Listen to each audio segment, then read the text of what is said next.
It's been a little over a year since Super Bowl 58, and I still can't get over the insanely creative play design used on the play the Chiefs ran in order to convert a 4th and 1 from their own 34-yard line in overtime to keep their Super Bowl hopes alive. I don't think there's a better play you could have called here, and I'm going to show you why. The play begins with pre-snap motion from Kelce moving towards the strong side B gap. As soon as the ball is snapped, the entire offensive line slides to the left, which allows the weak side edge rusher to come in. This is a simple read option for Mahomes, where if the defender is going after Mahomes, he can hand the ball off to Pacheco. If the defender goes after the running back instead, Mahomes will keep the ball and take off.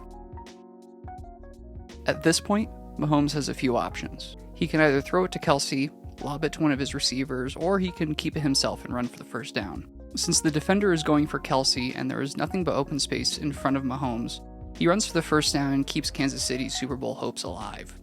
Rice was open there, but if you can take the safer option of keeping the ball and not risk an incompletion, you should probably take it. Going back to the sideline view to give you a better picture of how the play looks overall.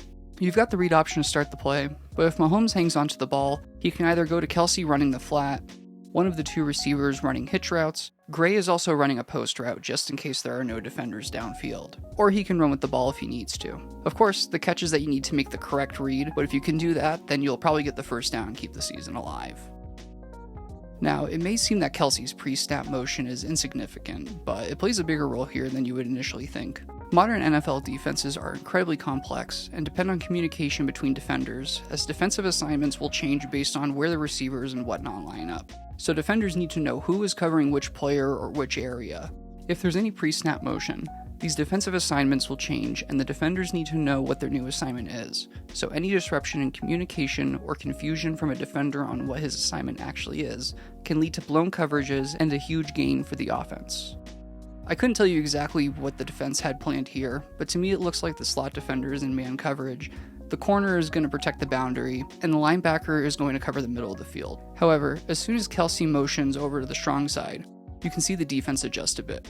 The linebacker moves in and lines up opposite of the running back, and the slot defender takes a couple steps back to give himself more space to either drop back or go underneath if needed.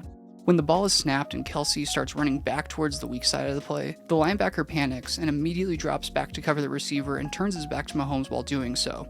He doesn't realize that there's a huge open space for Mahomes to run through. If his back wasn't turned, he sees the hole and can go after Mahomes, but that's where the beauty of this play is. If that defender moves in on Mahomes, then that leaves Smith-Schuster wide open for the first down.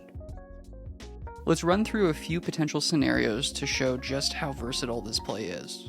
Hypothetically, say the outside corner decides to move underneath to go after Kelce, the linebacker stays on Smith-Schuster, and the slot defender goes after Mahomes. In that case, Rice is wide open. Similarly, if the slot defender stays on Mahomes, the outside corner moves in on Rice, and the linebacker stays on Smith-Schuster, then Kelce's wide open in the flat. Then, for some reason, if none of these work, you can hit Gray downfield on the post route. No matter what the defense throws at you here, there is a strong likelihood that someone is open and there's an opportunity to get the first down, which is why this is probably the best play that you can call in a do-or-die situation like this. Thank you for watching, and take it easy.